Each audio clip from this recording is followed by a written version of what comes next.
come on up, Alistair, as no reaction at all for this biscuit. Interesting. Now it might be that together, not at all. Thank you very much. It might well be that you're starting to look into the bag and see what's left, and you're deducing. I hadn't thought of that. We should have brought them out on a silver salver, one at a time, for each talk. But yeah. So this biscuit is kind of table stakes for any self-respecting kind of biscuit tin. And it's also a little bit overlooked, so people think it's just been around forever, don't really care about it. Some people might think it's too flamboyant and we can't really afford that.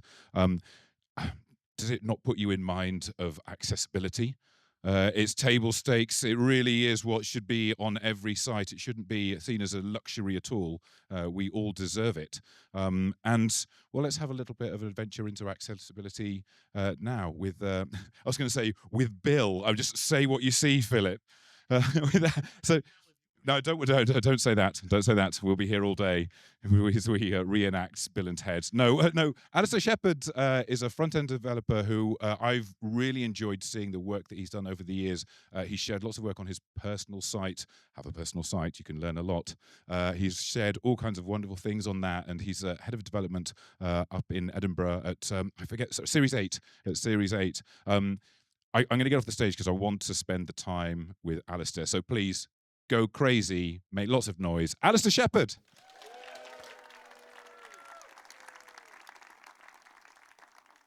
Thank you, Phil, and welcome to Bill and Ted's Accessibility Adventure. I'm Alistair Shepherd, and my slide clicker is not working.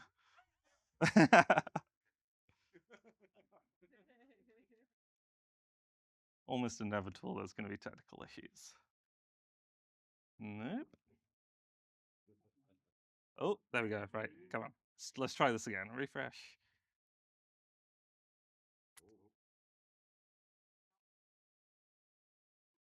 Hey, I'm Alistair Shepherd, and I'm here with my friends Bill S. Preston Esquire and Ted Theodore Logan, and we're here to tell you a story about how I helped my team master accessibility through the means of accessibility testing, and how you can too. So this is me, or I've switched this around because it was all in this corner.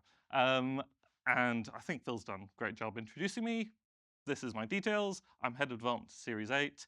I mainly focus there on front end, leading the front end team. My areas are web performance and, helpfully for this talk, accessibility. Before we get into the main part of the talk, who's seen the 80s sci-fi comedy movie Bill and Ted's Excellent Adventure? Okay, that's a good number. I can work with that. If you haven't, no worries. All you really need to know is SparkNote's version of the movie. Heroes Bill and Ted, they are about to flunk their history test. Someone comes from the future with a time-traveling phone box. They get into various trouble and adventures in the past, kidnap some historical figures, all with the goal of passing their test, because if they don't pass their test, they prevent a future utopian society from happening. Watch the movie for that information. Really, the movie can be summarized perfectly in the words of a wise philosopher. Time travel is the solution to everything, from Bramus, like 4 hours ago. Final thing before we get into the main part of the talk is I need to address the elephant in the room, the concern that I'm sure is on everyone's mind. I can feel the tension already regarding it. But Alistair, I've seen 5 Bill and Ted themed accessibility talks just this week. And yeah, I know you can barely walk without getting this classic combination. Because really, just everyone's doing the restraint Leonie showed earlier, doing an accessibility talk that wasn't Bill and Ted themed. It couldn't be me. Couldn't be me. I don't have that restraint. Because the thing is, as we all know, they are the perfect accompaniment. Sorry, people looking confused. I mean, I guess I can explain. Accessibility, it's about improving our websites so anyone, no matter disability or impairment, can use them to their fullest ability. So I guess it's creating a utopian web. And Bill and Ted, they're creating a utopian future society based on passing their history test and setting up a band. So yeah, exactly the same. No further questions needed. We've worked that out. Of course, Actually, it's also got our favourite accessibility advocates in it. It's got Socrates, and David's not bad. That's very ahead of your time, Socrates. Thank you for that. And we've got Jonah. Oh no, There we go. We've got Joan of Arc. Body text needs a 4.5:1 color contrast ratio. Very specific. I like it. And we've got Genghis Khan. Conk accessibility directly. Don't use a shitty overlay. I mean, I wouldn't use the word conquer if I were you, Genghis. We do slightly less of that now. But he's absolutely right. Bake it into our work rather than using an overlay that often doesn't work. Bit of behind the scenes for this talk here is that I was originally thinking I could equate some of my friends and figures within the accessibility community to these historical figures, but I decided not to do that because I felt like it would be a great way to upset those friends. And so, oh my goodness, how'd Bruce Lawson get up there? Oh, that's so embarrassing. Must be some old slides. I didn't at all. I'm so sorry, Bruce. I didn't at all mean to equate you to Genghis Khan. Anyway, so I started at Series 8 5 years ago. And when I started, accessibility was not something we did amazingly. There were bits of it we did well, but there were big gaps when I started looking at our work and areas with a bit of accessibility knowledge coming into it, areas we weren't doing so well. Not that the team weren't interested in doing accessibility. Everyone was on board. It was the right thing to do. Everyone in all departments, right the way up the business, decided, yes, this is something we want to focus on. And suddenly I ended up with it being my job to make it happen. So I'm kind of thinking, how do I get this team to be accessible without ideally spending a lot of time on workshops, on investing in hiring new people? So the first thing I did is I just sent a message, hey everyone, we're doing accessibility now. Please have all your accessible sites on my desk Monday. And my colleague giving the appropriate response here of WTF, dude. Don't worry, I didn't actually do this. However, it's a good example of how I'm going to have to put a bit of work in here. I'm not going to be able to just assume everyone. Thank you for assuming, actually. This is, oh no, rookie mistake. It reminds me of Bill and Ted, or specifically Ted and his dad. Because when Ted's dad discovers that Ted's about to fail in history, his response to it is, you better pass or else. It's threats, it's expectations. So we don't want to be like Ted's dad. We want to be better than that. We want to support people and help them learn. So how can I help people learn? Maybe I can tell everyone to go read the Web Content Accessibility Guidelines for the account. Judging by the chuckle, people know quite how that maybe isn't going to work amazingly.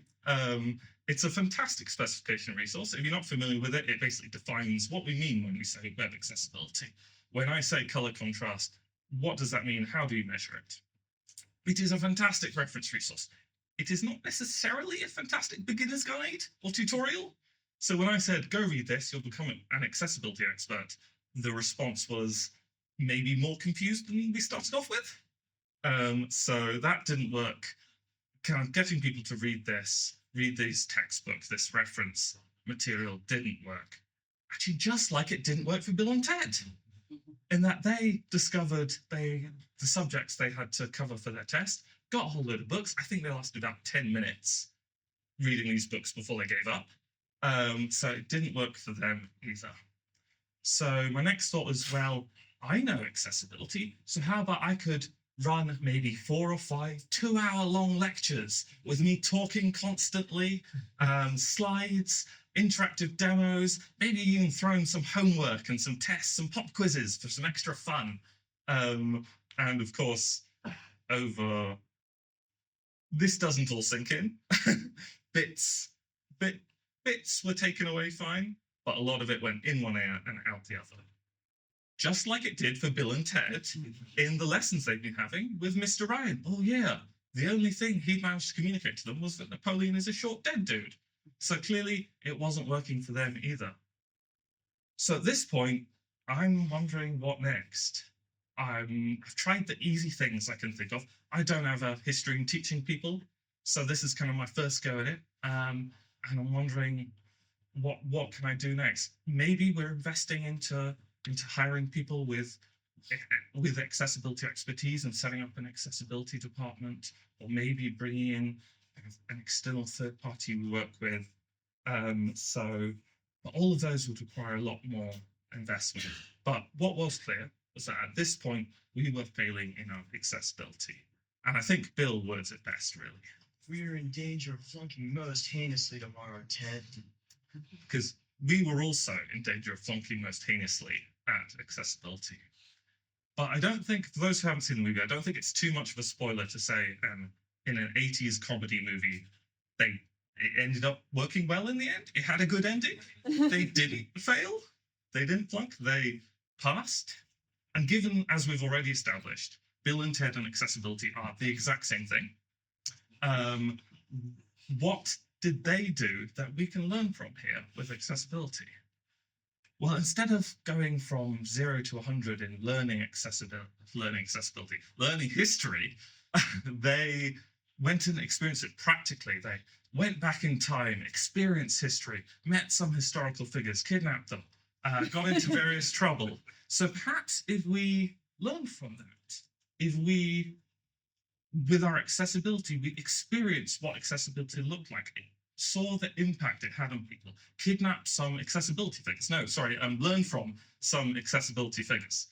And we put that all together and we get an amazing twist. It's the subject of the talk. It's accessibility testing.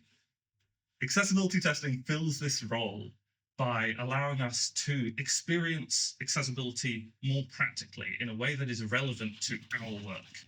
So we can test our own work, see, feel what it looks like, find out the impact that it's having on real people, because that's the main important thing here, is real people and making our websites better for real people. So we can experience that. We can learn from accessibility experts in understanding how we test and how we resolve those issues. I like to think of it as a positive feedback cycle. So we start testing our work. This could be a project, it could be a PR, it could be a feature, whatever. We can use standard, well-tested accessibility testing tools to look at the accessibility of our work and find out, without a huge amount of experience, what are some things we can pick out and improve here. We're not necessarily going to be perfect from day one, and my team weren't perfect from day one, but we've been building that up over time because we then move on to improving our work. So we can use what we learned from that testing to improve the work, make improvements, make our websites better. And maybe not all of it, but the stuff that came up a lot or was particularly notable, we're going to learn from as well. So the next time we are working on something, we can incorporate it earlier in our process. It's not ideal from a amount of time spent on your first ever thing you're accessibility testing, but this cycle repeats and repeats. Each time you are testing better, you're finding more things, you are improving your work, it is getting better and better in terms of accessibility, you're learning more, building up your accessibility experience, and you're back to building it into your work earlier. So I'm not going to go too deep into exact accessibility testing tooling at the moment because I've only got so much time. And also because actually, if there's one thing I want you to take away, it's not use these tools, it's just have a go. All of these are incredibly easy to get started with. And tools like Lighthouse, Axe, and Wave, you can get started with in a few clicks, in a few minutes. So when you're back at work, you can try that on some work. That's going to pick up a lot of issues that you can then act on. Manual testing tools can pick up a broader range of issues. Takes a bit more time, but accessibility insights, processes like W3Cs, easy checks, and loads more, there'll be a link at the end, are all amazing and guide you through doing manual accessibility testing too. So I want to demystify the perspective, the idea that accessibility testing is hard to do. Everyone here, no matter the amount of experience with testing, with development, can have a go and start having an impact. So we implemented this in our team. We taught the team accessibility testing. That was a lot quicker job than teaching all of accessibility. And we were most triumphant. Taught the team accessibility testing. We integrated accessibility testing into our processes. And with that, the number of accessibility I've put in kind of scare quotes here, bugs, because they're not necessarily bugs, but issues, things that could be fixed in terms of accessibility, we've massively improved over the past few years. Still not perfect. It's a constant process. Accessibility is a very hard thing, if indeed possible at all, to get perfect. but we are consistently improving, and generally the accessibility standard of our work is much, much higher. The whole team is way more confident in building, in understanding accessibility. Our clients and stakeholders love it because it's integrated into our processes, into our team, instead of needing to get an external resource. And it's also how I learned. If I go here, then I know this works because it's how I learned accessibility too. 8 years ago, I started my accessibility journey going, what's this accessibility thing? Maybe I should look into it. And I started by testing my work, and that has continued for every piece of work I put out over the last 8 years. And now I'm here speaking about accessibility. So that's proof that this works. So takeaways from the talk. Oh, that's bright. Learn accessibility testing. Seriously, it'll take you a few minutes. You can have a go. It'll have a big impact on your work because you can improve your websites massively and improve your ability. It'll make you a better developer because it's part of our jobs. And you can also use it to benchmark yourself, because after a month, 6 months, a year, you can see how well you're dealing with accessibility in your work by what you're finding in your testing.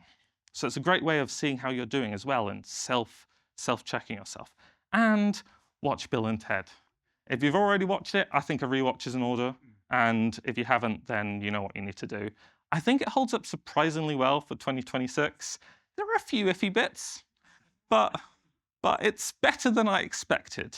I actually wrote this talk before I'd watched the movie, which was very dangerous, but it turned out okay. Finally, to say the parting words and to play us out, we have Bill and Ted. Bill, my friend. Yes, Ted, my friend. This has been a most Accessible. an adventure. 1, 2, 1, 2, 3, 4. Thank you.